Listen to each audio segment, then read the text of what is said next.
Exactly a week ago, a flooding disaster was unfolding in and near the heavily populated I-95 corridor from Philadelphia to Hartford, as tropical moisture associated with once Hurricane Ida interacted with a mid-latitude front, a recipe we've seen before in this part of the country. Three main elements conspired to produce the historic flash flooding.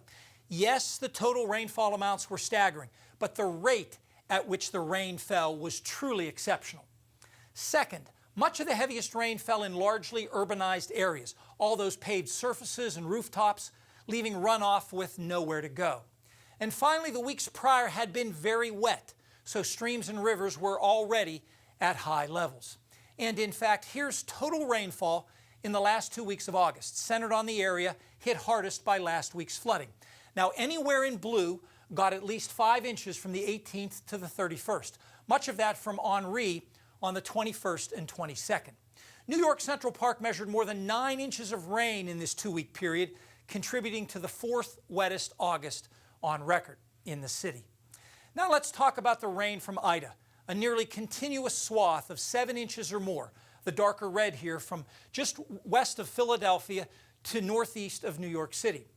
Central Park got 7.13 inches last Wednesday, while Newark, New Jersey had their wettest day on record, 8.14 inches.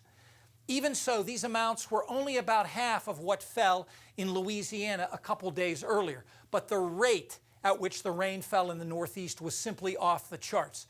And here's a radar estimate of the greatest 1-hour rainfall last Wednesday. Orange and yellow indicate more than 3 inches in an hour. And this is backed up by ground truth. Newark got 3¼ inches from 8 to 9 p.m., including an astounding ½ an inch in just 6 minutes, while Central Park saw 3.15 inches between 9 and 10 p.m.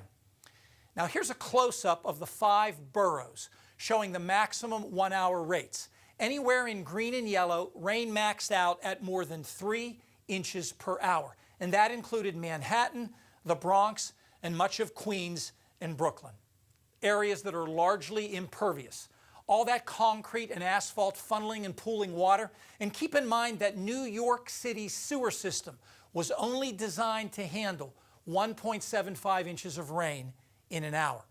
So some flash flooding was inevitable, even though forecasts were excellent.